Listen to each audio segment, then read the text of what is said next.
Around the Ozarks is now on your FM radio. Listen to Around the Ozarks mornings with Grace Gooley as I spotlight local people, stories, and podcasts, all while playing the country legends of the 90s and the hit makers of the 2000s. It's on the Ozarks' best country, 105.1 The Bull. It's time for Around the Ozarks News, sponsored by the Springfield Greene County Park Board, Thompson Sales, Advanced Car Care, Smouse Brothers, and United Plumbing. Here are your hosts, Ethan and Sarah Forhetz. Hi there. Good morning to you on Thursday. We have a lot to tell you about. We're going to start with the big story from Springfield and around the Ozarks this week. Yes, we have an update now from 4 people missing since Sunday to now just 1. And we now know the identities of the family of 4 who went over the dam at Lake Springfield into the raging floodwaters below. Search crews first recovered 12-year-old Aurelie Stauney alive. She was hospitalized but has since been released. Her 2 sisters, 17 and 19 years old, Sophie and Andrea, were both found deceased. Their mom, 40-year-old Taylor Stauney, is the one who is still missing. This all started Sunday evening after what appears to be just a tragic accident. The mom and her 3 girls, 12, 17, and 19, were just in Lake Springfield hanging out on a kayak and 2 inner tubes. The inner tubes were connected to the kayak when the strong current apparently pulled them over the dam. About 40 first responders have been searching from sun up till sundown every day since Sunday. And again, there's still 1 missing family member. That family is from Willard. We know that there is a GoFundMe page. It looks like this. This is the family picture of the mom here, who is still missing, Taylor, and then her 3 children. And it is called Support for Stauney Family. If you want to find that on GoFundMe, it is there. And how do you spell Stauney? Stawny. Yeah. Okay. Man, tragic. With that, the city of Ozark is urging people to stay off the Finley River until further notice because of flooding. The water is moving, plus testing by the Christian County Health Department found E. coli levels nearly 10 times higher than safe recreational standards. Contact with the water could cause illness or skin or eye irritation. Even pet owners are being urged to keep their animals out of the water for now. And the duck races that are happening in Ozark this weekend are going on. I was just in Ozark yesterday. I saw they're preparing everything in the park, so that looks like that's on because it's not really in the water.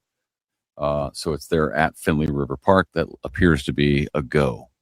Yes. A proposed apartment project. We have an update on this near Springfield's Medical Mile is getting a makeover, like a complete makeover. The developer has scrapped plans for a proposed 182-unit building that faced a referendum challenge we told you about yesterday, and will instead move forward under existing zoning there instead of the rezoning that took place. That new development will feature about 160 apartments and amenities, including a pool, pickleball courts, green space. But again, it fits under the current zoning, not under the rezoning that took place. The city council is expected to consider repealing the rezoning on Monday. So developers had a backup plan, it sounds like, and they are implementing that now. See if the council goes along with that, and then what residents have to say about that. Okay. The Taney County Ambulance District has launched Southwest Missouri's first pre-hospital blood transfusion program. So now paramedics can carry blood products on ambulances and then begin transfusions in the ambulance before they ever reach the hospital, which speeds things up substantially. Mm-hmm. Experts say that early treatment can significantly improve survival rates for trauma patients. The program is operating in partnership with the Community Blood Center of the Ozarks. Wow.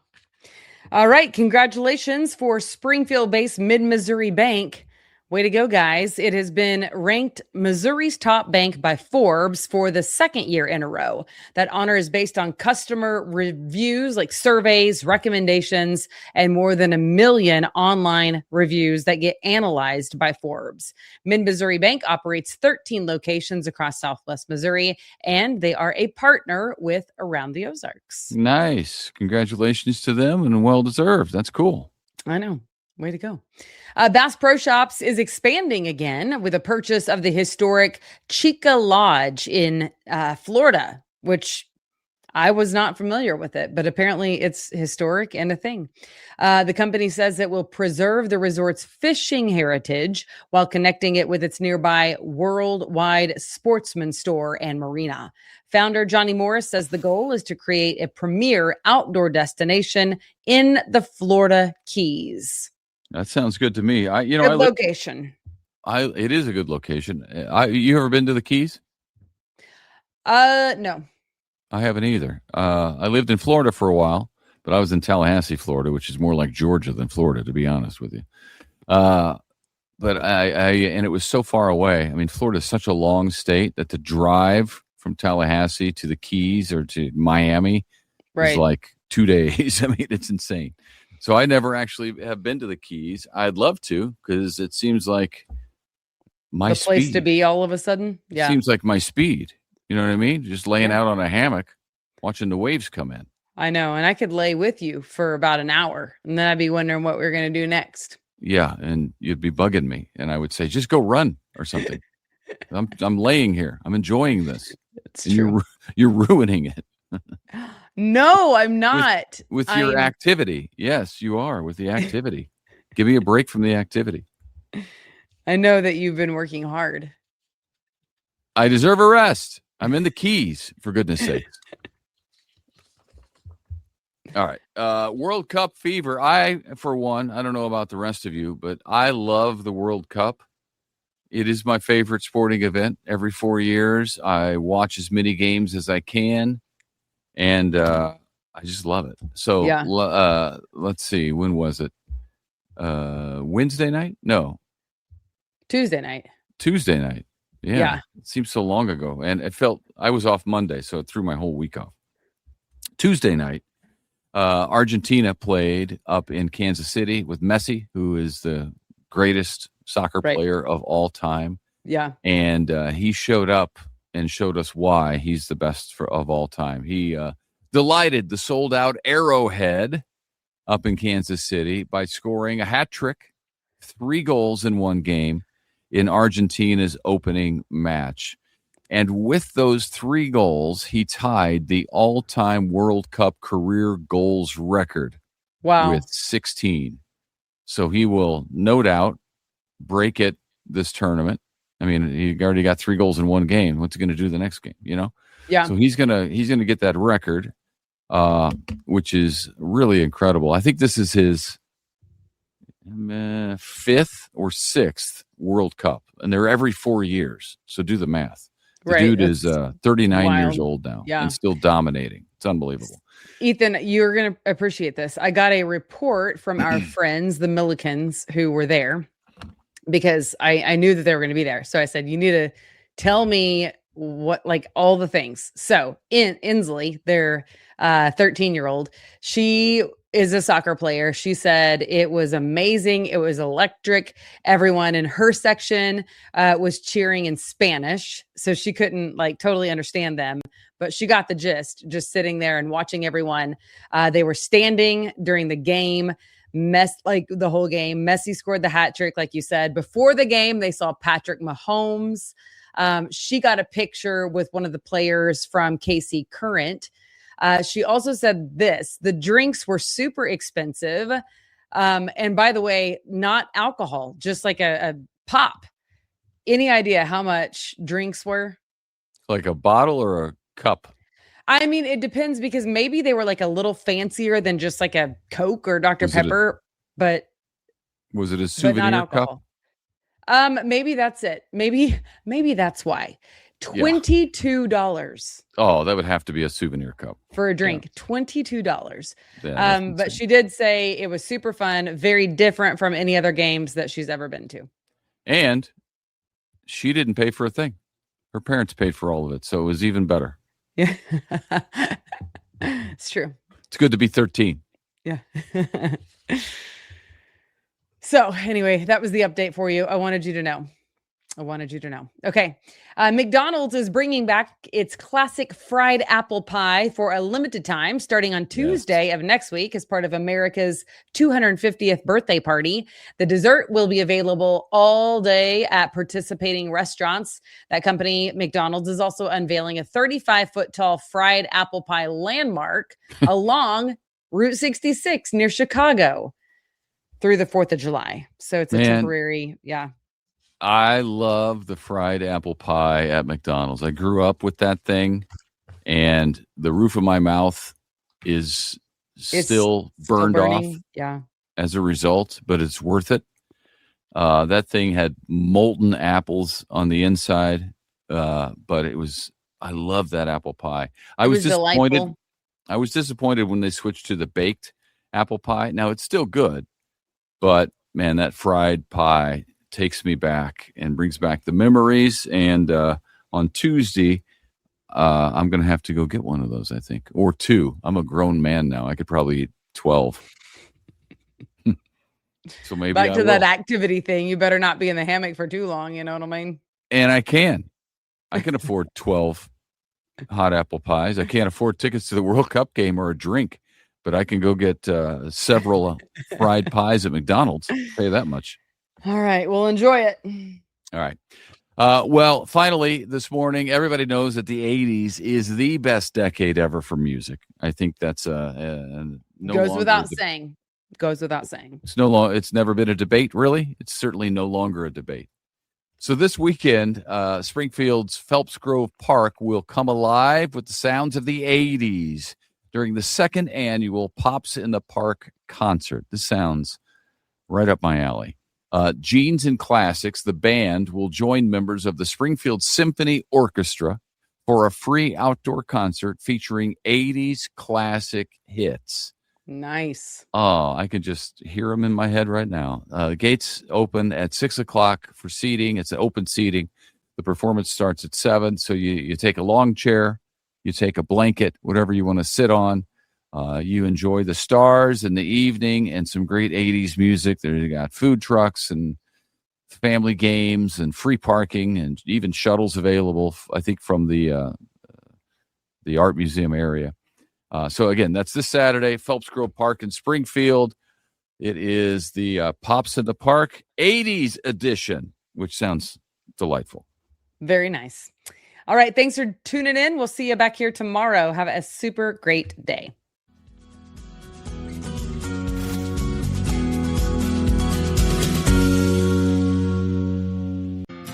It's time for Around the Ozarks Wake Up Weather, brought to you by Command Family Medicine, Heating and Air Paramedics, The Trailer Ranch, Whole Hog Cafe, Taylor Grubaugh Chevrolet, and Godfather's Pizza. Here's your host, meteorologist Abby Dyer. Good morning, everybody, and welcome to your Thursday in the Ozarks. We've got temperatures that are very mild out there this morning. Numbers starting out near 70 degrees, and we're only going to warm to the low 80s today. We've got cloud cover and rain chances that we don't need returning in the forecast today. We had some more rain that we didn't need overnight last night. Pockets of heavy rain and even a few severe thunderstorms in the forecast overnight last night. Made for a busy night in the weather world across the Ozarks. Temperatures starting out near 70, though, this morning. Comfortable in terms of temps today. Doesn't get too hot this afternoon. That's because we're going to hold on to some isolated storm chances in the forecast again today. There's a chance for a little stray storm this morning and more as we head into this afternoon and evening. I do expect that we still have very unsettled weather in place. We had those very breezy south winds in the forecast yesterday, gusty across the Ozarks, and it allowed a lot of dew point temperatures to come up. We have plenty of moisture in the Ozarks, and we are seeing that in the form of rainfall and more thunderstorm activity in the forecast. There's this marginal threat for severe weather across the region for the rest of the day today. I think the best chance of seeing that is going to be areas south of Highway 60. Partly sunny skies are in the forecast on Friday with high temperatures in the mid 80s. So we are talking about opportunities for sunshine returning to the forecast. Thankfully, on Juneteenth, a lot of folks off for the federal holiday, and it does look like a nice day to enjoy in between the rain chances. I've got more in the way of rainfall. Unfortunately, we have more rain and thunderstorm chances returning just in time for the weekend. I think by Saturday, we are talking about opportunities for showers and thunderstorms returning to the forecast. So enjoy the forecast tomorrow. I think in large part today is going to have a lot of dry time too, but we'll be dodging some afternoon storms later today. We'll also see temperatures tomorrow that are fairly comfortable, and numbers stay in the 80s through the rest of the week, but we will see opportunities for rain and storms returning as early as Saturday morning, lasting through the night on Saturday. And then we're talking about showers returning to the forecast on Sunday and Sunday night. So we don't need the rainfall anymore. Our drought monitor looks A-OK. Too much water too quickly. We've got our water levels up. Our streams, our rivers increased, of course, the last couple of weeks. And this rain in the forecast is only going to contribute to those additional rain chances. Around the country, here's what we've got going. Tropical storm Arthur bringing heavy rainfall across the Gulf Coast states. That's happening for the next few days. Also, the rain and storms that were in the center part of the country just yesterday, well, they're moving off east. We have numerous showers and thunderstorms expected for parts of the Ohio Valley, the Northeast, and the Mid-Atlantic. That's what's ahead later today. So lots going on across the country. All right, it's time for that Around the Ozarks Wake Up Weather Brain Twister trivia question for the day. If you slice open a large gemstone-sized hailstone, what would you find inside that reveals how it grew? Do you think that would be A, a hollow center filled with rainwater, B, concentric rings like an onion, C, tiny trapped insects, or D, a perfectly uniform crystal clear structure? Well, if you guessed B, concentric rings like an onion, you would be correct. That's because hailstones don't just grow up in the cloud. They actually are, super cooled water droplets. They start falling down, they get coated in liquid. And then in a thunderstorm, updrafts are so strong that it kicks that hailstone way back up into the top of the cloud, coats it with water, freezes it again. And that process happens over and over until eventually gravity wins out against the updraft and you get very large hailstones. I cannot read rings like an onion without thinking of that line in Shrek. He's like an onion. He's got layers. So do hailstones. So congrats if B was your guess. Here's your next trivia question. What color does the sky often appear to turn right before a severe thunderstorm or tornado hits? This is caused by sunlight scattering through thick, water-heavy clouds. Do you think it is A, bright purple, B, deep green, C, neon yellow, or D, crimson red? Let me know your guess. A correct answer gets you put into a drawing to win $50 to Godfather's Pizza. So might as well play. It's free to do so at the website, aroundtheozarks.com. Thanks so much for listening to Around the Ozarks Wake Up Weather with me this morning. Watch for areas where water got a little bit high from the storms overnight and early today. We're looking at more isolated storms later this afternoon. High temperature of 83 degrees. Thanks to our sponsors, Command Family Medicine, Heating and Air Paramedics, The Trailer Ranch, Whole Hog Cafe, Taylor Grubaugh Chevrolet, and Godfather's Pizza. We'll chat again early tomorrow.